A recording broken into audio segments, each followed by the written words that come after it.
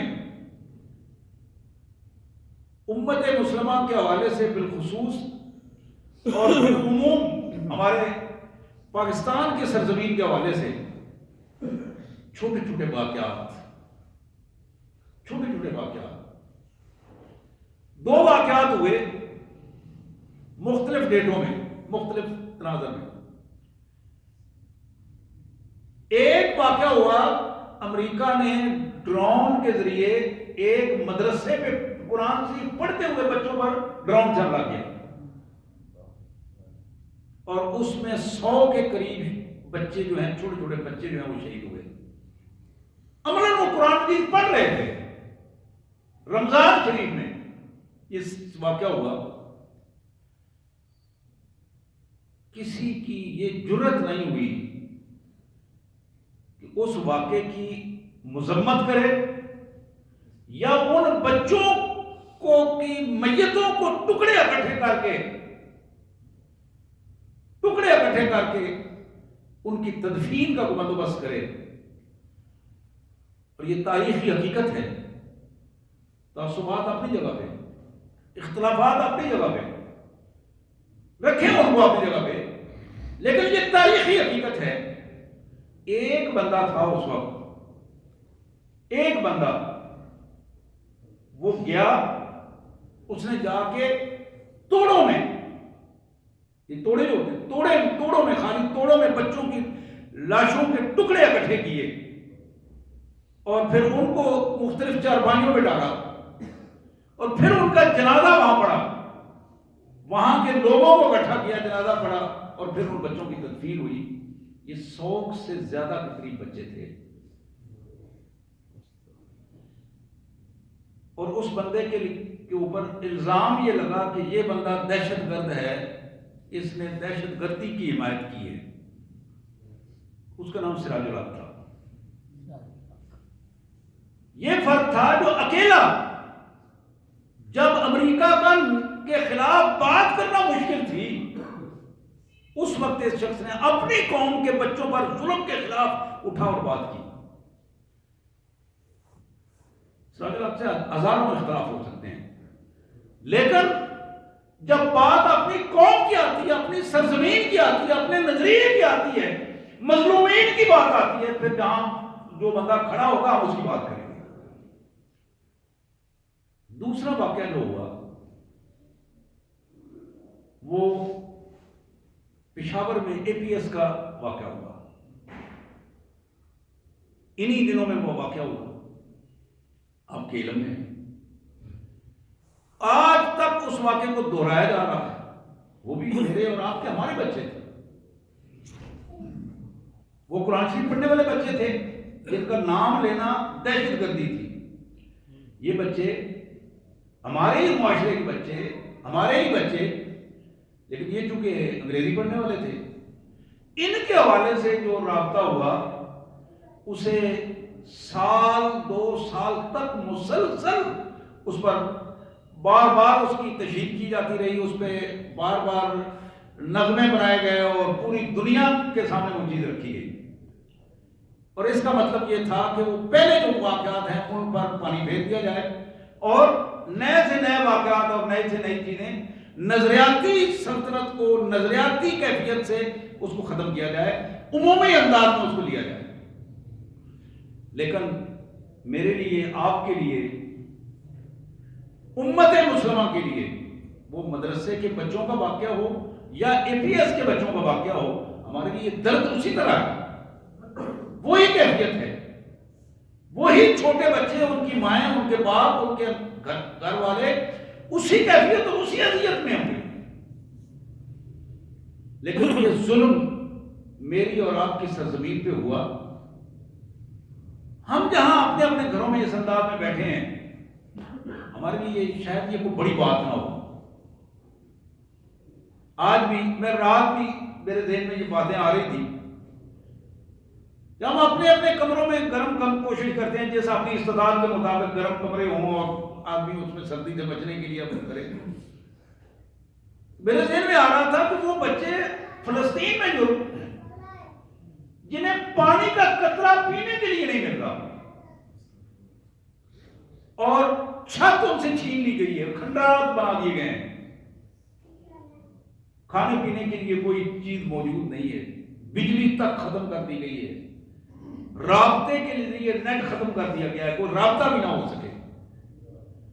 ان حالات میں یہ میرے مدرسے کے بچے، میرے اے پی ایس کے بچے، یہ امت مسلمہ کے وہ بچے جو فلسطین میں ہیں، اور اس وقت جو کم از کم 20,000 سے زیادہ شہداء کی وہاں تعداد ہے، جن میں سے 1/3 تقریباً تیسرا حصہ جو چھوٹے چھوٹے معصوم بچوں کی تعداد ہے، جو دودھ پیتے بچے جو ہیں ان کی تعداد ہے، جن کو اس انداز میں کیا گیا، شہید کیا گیا۔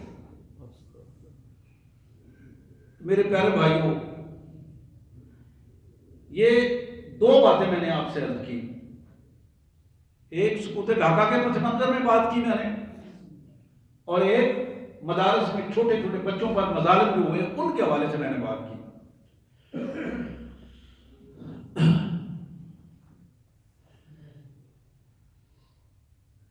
یہی دن ہے جس میں بانی پاکستان کے حوالے سے ان کا دن بھی منایا جاتا ہے، یوم پیدائش ان کی، اور یہ بھی ان کے حوالے سے ہم پر قرض ہے کہ ہم اپنے پاکستان کے بانی قائد اعظم محمد علی جناح کو یاد رکھیں اور ان کے لیے اپنی دعاؤں میں یاد رکھیں۔ اس بندے نے اپنے انداز میں اس پاکستان کی سرزمین کے لیے جو محنت کی، جس انداز میں بھی کی، تو ہمارے لیے وہ ایک بہت بڑی نعمت تھی۔ لیکن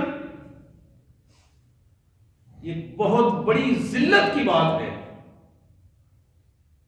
اس عظیم انسان نے، محمد علی جناح رحمۃ اللہ علیہ نے، عظیم انسان نے یہ جملہ کہا تھا کہ اسرائیل ایک ناجائز ریاست ہے، ناجائز بچہ ہے، پیدا ہونے والا ناجائز بچہ ہے جس کے ماں باپ نے ناجائز کی اور ذلت اور رسوائی کے ساتھ اسے وجود میں لایا۔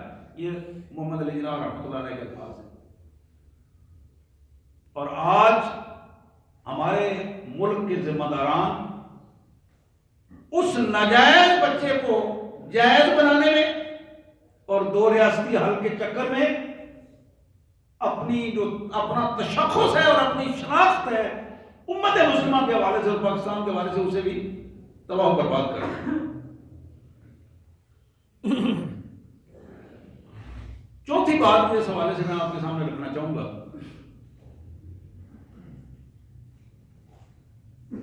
وہ ہمارے عیسائی بھائی جو ہیں، سچے دین کو ماننے والے، سچے نبی کو ماننے والے، سچے دین میں تبدیلیاں کر کے اپنی مرضی کرنے والے، سچے نبی کی تعلیمات سچی ہونے کے باوجود اس کو ملاوٹ کر کے اس کو لوگوں کے سامنے غلط انداز میں پیش کرنے والے۔ قرآن مجید نے انہیں اہل کتاب قرار دیا، ہم ان کا احترام کرتے ہیں، جو قرآن نے انہیں جتنا پروٹوکول دیا ہے ہم اتنا ہی پروٹوکول اسی کیفیت میں دیتے ہیں، لیکن حقیقت یہ ہے ہمارے بھائی جنہیں دینی حوالے سے درست معلومات نہیں ہیں، اپنے عیسائیوں کے لیے ان الفاظ کو استعمال کرتے ہیں جن الفاظ کو استعمال کر کے وہ اپنا ایمان محفوظ نہیں رکھ پاتے۔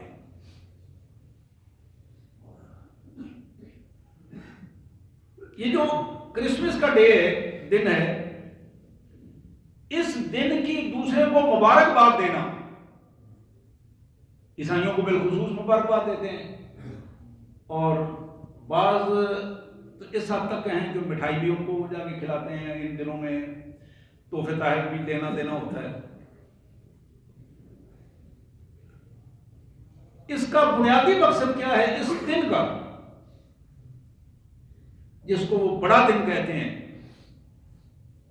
مبارکباد اس بات کی دی جاتی ہے نعوذ باللہ اللہ نے اس دن اپنا بیٹا جانا ہے، نعوذ باللہ، نستغفر اللہ ونتوب الیہ۔ یہ جو میں بات کر رہا تھا، سب سے پہلے آغاز کیا آیت الکرسی کے حوالے سے، تو وہ یہی مفہوم تھا۔ اب ایک مسلمان جو یہ کہتا ہے اشہد ان لا الہ الا اللہ وحدہ لا شریک لہ، وہ اس کیفیت میں اپنے ذاتی تعلقات اور ذاتیاتی روابط کو بڑھانے کے لیے کسی کو اس طرح مشرکانہ رویوں کے ساتھ مبارک دیتا ہے، تو یہ اس کی ذلت و رسوائی کا بدترین نمونہ ہے۔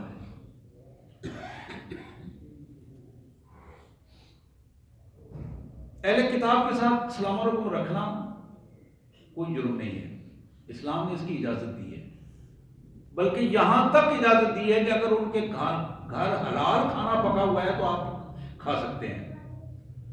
اس حد تک اجازت دی ہے کہ اگر آپ کی ضرورت ہے، حالات سازگار ہیں، آپ کو نکاح کی ضرورت ہے، تو آپ اہل کتاب کی خواتین سے نکاح بھی کر سکتے ہیں، لیکن مسلمانوں کی کسی خاتون کا نکاح غیر مسلم سے نہیں ہو سکتا۔ اہل کتاب یہودی اور عیسائی خواتین کا نکاح مسلمانوں سے ہو سکتا ہے، قرآن مجید نے اس کا ہمیں حکم دیا ہے، اجازت دی ہے۔ تو یہ ایک بڑا اہم پہلو میں اس حوالے سے عرض کروں گا۔ ہم اس بات کو بالکل لائٹ لیتے ہیں، معمولی بات سمجھتے ہیں کہ اس میں کیا بات ہے۔ بعض چیزیں ایسی ہیں کہ جو چھوٹے چھوٹے معاملات ہمارے دین اور ایمان کی بنیادوں کو خراب کر دیتے ہیں، اس حوالے سے کہ جہاں ہمارا نظریہ تباہ ہو رہا ہو، جہاں ہمارا نظریہ تباہ ہو رہا ہو، جہاں ہمارا ایمان ختم ہو رہا ہو، جہاں ہمارا اللہ سے تعلق جو ہے وہ نعوذ باللہ مشرکانہ تعلق بن رہا ہو، تو وہاں ہمیں کھل کر اس بات کا اظہار کرنا ہے، اشہد ان لا الہ الا اللہ وحدہ لا شریک لہ واشہد ان محمدا عبدہ ورسولہ۔ احترام ہم کریں گے دوسرے کا، لیکن ہم اپنے نظریات کو بیچ کر ان کا احترام نہیں کریں گے۔ اسلام کے بنیادی نظریات کو ختم کر کے پھر ہم ان کا احترام کریں، یہ چیز ممکن نہیں ہے۔ اسلام رواداری کا مذہب ہے، دین ہے، رواداری کی پوری اہتمام کرتا ہے، ماحول بناتا ہے رواداری کا، لیکن اسلام کبھی بھی اپنے بنیادی نظریات کو ختم کر کے رواداری کے لیے سازگار ماحول نہیں بناتا.